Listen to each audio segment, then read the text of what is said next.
I'm Logan Crawford, and right now on the Spotlight Network, we're diving into the fascinating life of Paul Ryden. He's an actor and an author, and he's penned a powerful book that is called Never Heard of Me Either: What I Found on My Search for TV Stardom.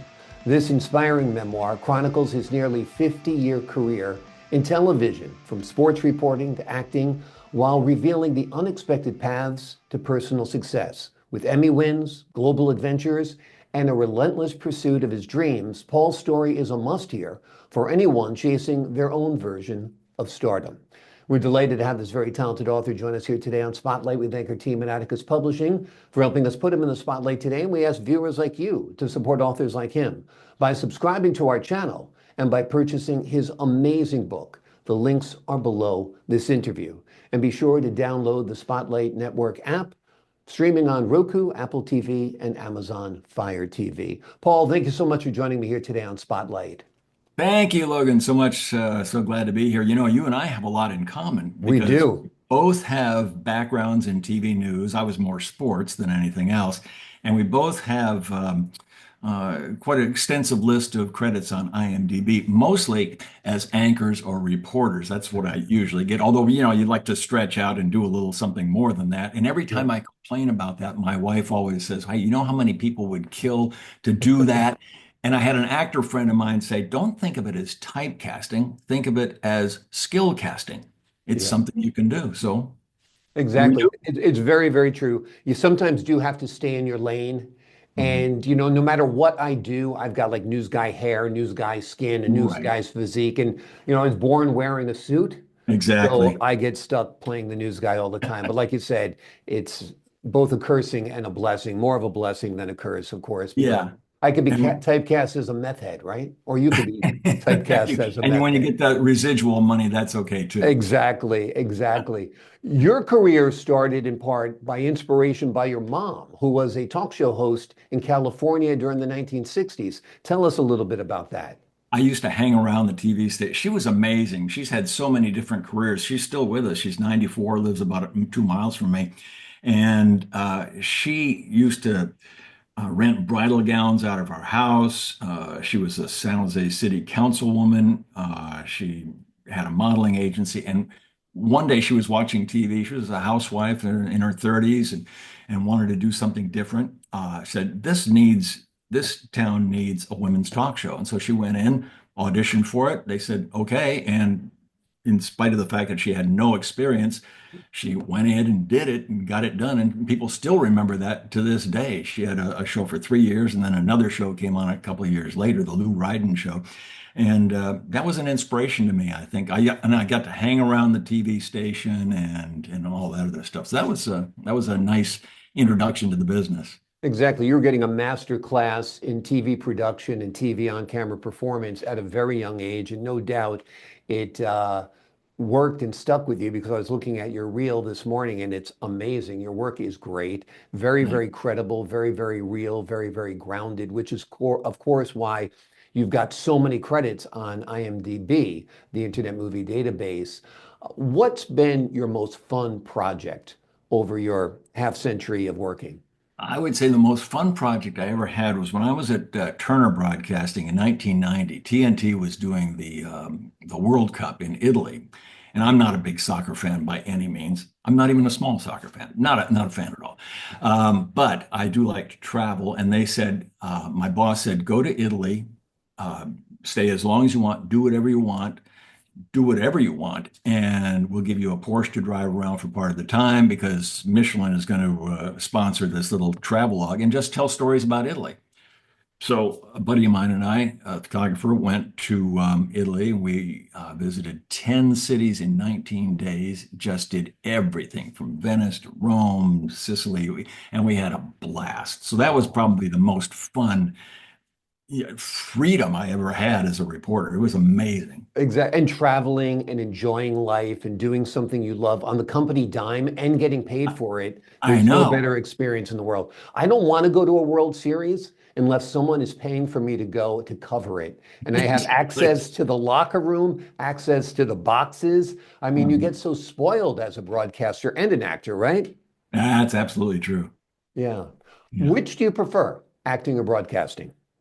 Well, I've kind of redefined myself every 10 years probably, and I was really big into feature reporting and sports reporting, and I really enjoyed it, and I think I was pretty good at it. Mm. And but then I got into other things, and I got into video production overseas as a one-man band and doing some significant work. So every time I've started something new, I've really enjoyed that I'm doing at the moment, and all the other stuff sort of pales in significance. I look at people who are feature reporters now, and I think, gosh, when I started in the business 50 years ago, it was so different, as you know. We weren't doing as many live shots, Yeah. we weren't doing as many shows, they weren't as long, and the pieces were are shorter now. And it's like I had it good back Mhm. then. And I have absolutely no desire to go back and be a feature reporter. I think I could probably be pretty good at it, but I Yeah. have no desire to do that. I'm on to other things, writing, acting, that kind of thing. Yeah, and the Charles Osgood type pieces that Right. you and I grew up with are no more. Everything's a minute 15. Everything has Yeah. to be quick. Everything Hmm. has to be kind of salacious. Television news and broadcasting has changed, no doubt. For me, I would say television commercials are the most fun I've had in the industry. I know you've Really? done quite a few commercials as well. Yeah, commercials are great. I really enjoy the pace, the creativity. Mhm. Broadcasting is great because you get to use your brain. You get to write it, script it, think about Right. it, and Right. interview on the spot. Mhm. Acting, for me, it's a little, unless you're getting a very meaty role where you're crying and fighting and all of that, you're not really pulling on many muscles in your emotional well. But when it comes to commercial acting, I've really enjoyed it. What are your views on that? I love the commercial acting, especially if it's national commercials. You Yeah. get it, I was so naive. This was in 2010, I believe it was. I was doing a commercial for a pharmaceutical company. We had 4 days at Pawleys Island in South Carolina. So we spent 4 days at the beach, having a ball, having a great time, making friends, just doing the whole thing, clients all over the place. You know how that is. Yeah. And at the end of it, we got paid nicely. And the usual rate. But then I got a letter from SAG saying, and I'm not a member of SAG, but they said that you now qualify for our insurance. And I thought, Mhm. what insurance? I didn't, and I had no idea. And then a Delta commercial came along, and then another Delta commercial, and all of a sudden I'm cashing checks left and right. I've Yeah. got insurance. I mean, it was great. So in that sense, I love the commercials.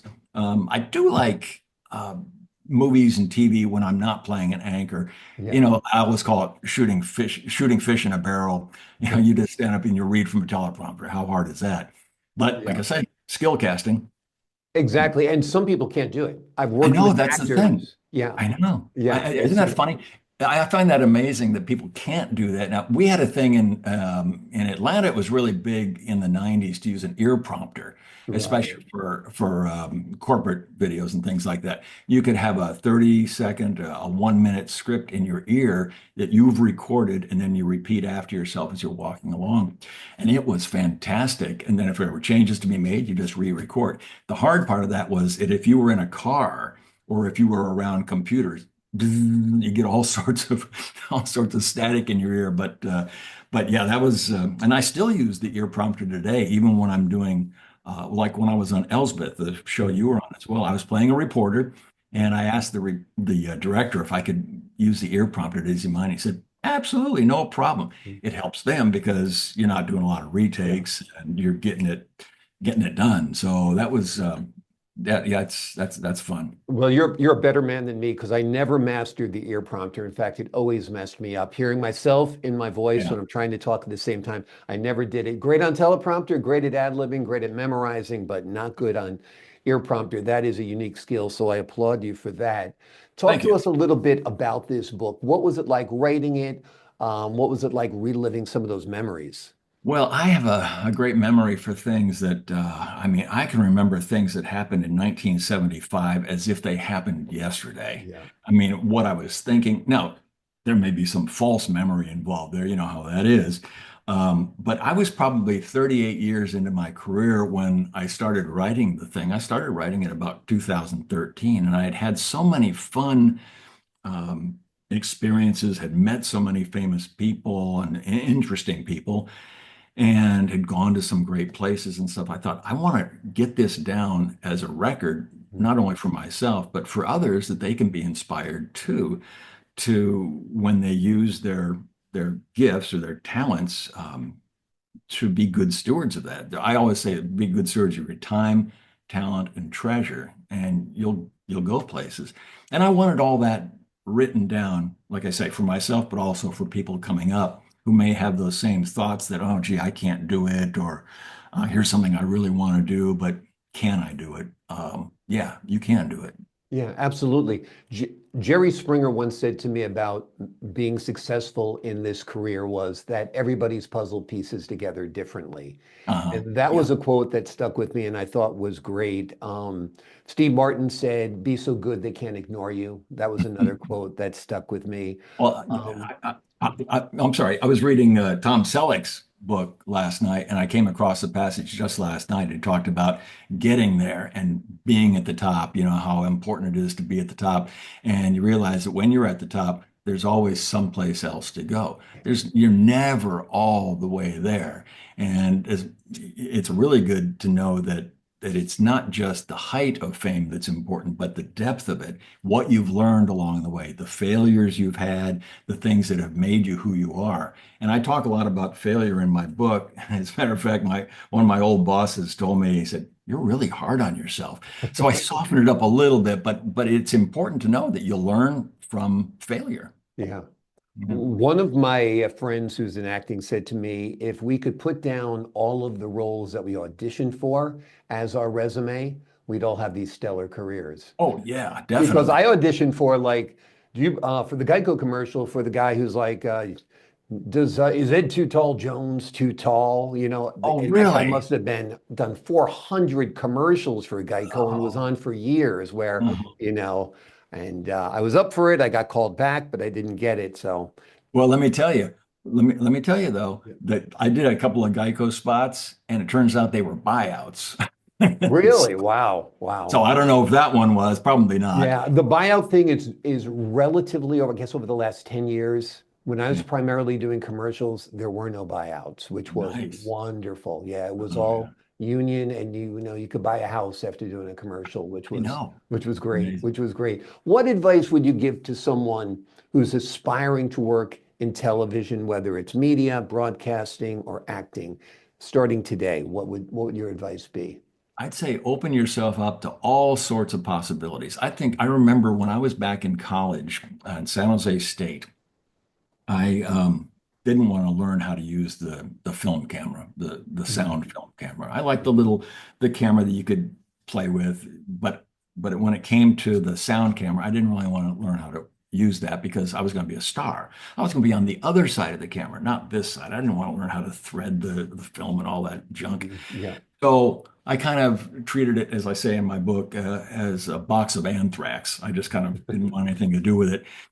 So when I got to Green Bay, the chief photographer said to me, "Now, you know how to shoot film, right?" And I was like, "Yeah, No. yeah, I can Well, do you that. gave the right answer, even if you Oh didn't yeah, sure, do I it. can Yeah. do that. It's the actor's answer. Of course I can ride a horse. I can do that." And so they helped me along and taught me how to shoot film, and I was pretty bad at it. But then I got a little bit better, and a little bit better after that, and I got to really enjoy it, and I got to be pretty good at it. Fast forward 25 years, and my family and I are going to the Dominican Republic on a little mission trip, a little family mission trip. And somebody at our church said, well, I know you have a TV background. Could you take this camera and just get some interviews for us? It wasn't even my project, but they just, can you get some interviews for us. And I thought, I just want to go on this mission trip. I don't want to have to do all this stuff. So I put my foot down and I said, okay. So I did it. And as I got there, I realized what a great marriage it was between video and missions, that I could do something significant like that and captured on video using my reporting background Mhm. and, come to think of it, the ability to shoot a camera. Yeah. So I went to our missions guy, and next thing you know, I'm in Romania, I'm in Rwanda, Afghanistan, Indonesia, Ukraine, Macedonia, Bosnia, Mexico, all Wow. over the world, telling the story, what God's up to around the world, just using the my reporting background my ability to shoot a camera, something I had no interest in doing 25 years earlier. Exactly. Everybody who's an actor today or in the media today or who is a broadcaster today is under an umbrella term, they're creators. So everybody is a creator. You shoot it, you edit it, you create the content, and you appear in it. And that's the new star. People on TikTok with, 5 million followers and fans and so forth. So it's a brave new world. And actually, the audience of legacy media is minuscule compared to what's on the Yeah. online nowadays. So it is a brave new world. You mentioned your wife before, and she sounds like a great helpmate and a wonderful supporter of your career. Talk to us a little bit about the importance of family in helping you make it in this field that is just loaded with landmines from time to time. They are my biggest encouragers.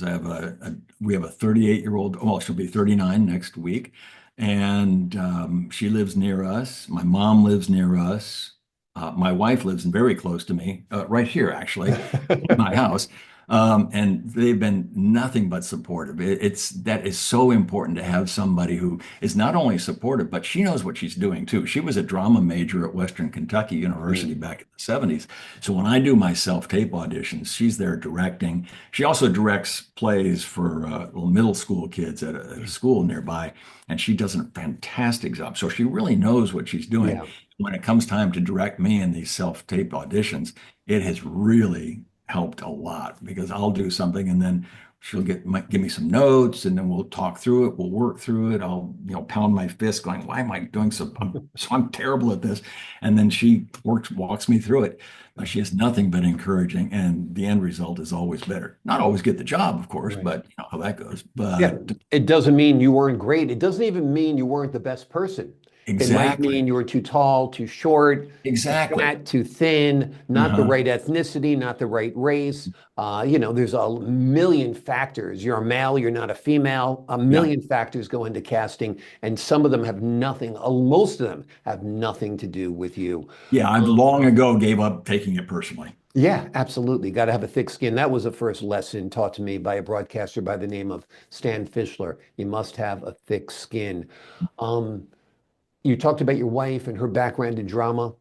What I've learned over the years, and you've probably learned also, is a camera, a stage is a stage. So it doesn't matter if that camera is in Biloxi, Mississippi, and on a tripod that you're shooting it yourself, or with 50 people around you on a sound stage shooting a major motion picture. The performance is the same. And that's kind of wonderful about our business as well. Elaborate on that a little bit and what's your experience been? Yeah, one of the things that I tell people, I've tried to take the word just out of my vocabulary. Like, oh, I published a book. Well, it's just self-published. Or Right. hey, I'm doing theater. But it's just community theater. No, it's not just community theater. It's not just a self-published book. Community theater is theater. Yeah. You're telling a story, you're interacting with people, you're helping build sets, you're telling a story. Yeah. And so I'm really trying to take the word just in that sense out of my vocabulary Yeah. because those things, like you said, no matter if you're shooting one little camera in your basement or you're on a Yeah. stage, Yeah. camera's the camera. It is. And it's great advice not to say just because we become almost jaded. Like we feel by the time we make it to a certain level of success, we feel like we're almost owed it. And you'll be on set with like Tom Selleck and, whomever, and you'll be like, well, why don't I have his role? But be glad you have your role because Exactly. thousands of people auditioned for it. 10 people were called back, and everybody in the country would love to do it. So I know. Don't you ever look at roles that, starring roles in a series or something like that. And I always picture the guy who came this close to getting that yeah, role and what exactly. they must think. Oh, Sure. that could have been me. I was this close. Tom Selleck was almost Indiana Jones. I know. I just read about that last night. He Yeah, was offered it and he couldn't do it because of of a Magnum commitment. PI. And Magnum. who would be like, oh, darn, why do I have to do Magnum PI, film a I know. TV show in Hawaii, and drive Uh-huh. around in a Ferrari? Poor Yeah, me, right? right. Amazing, Exactly. amazing. The name of the book is I Never Heard of Me Either, What I Found on My Search for TV Stardom. It is an inspiring memoir that chronicles Paul's nearly 50-year-long journey in television, from sports reporting to feature reporting to acting and a whole lot more, while revealing the unexpected paths to personal success. With Emmy wins, global adventures, and a relentless pursuit of his dreams, Paul's story is a must-read for anyone chasing their own dreams. Paul, thanks so much for joining me here today on Spotlight. Logan, it has been my absolute pleasure. Pleasure's been all mine, sir. To the folks at home, I'm Logan Crawford, thanking you for your time this time. Until next time on Spotlight.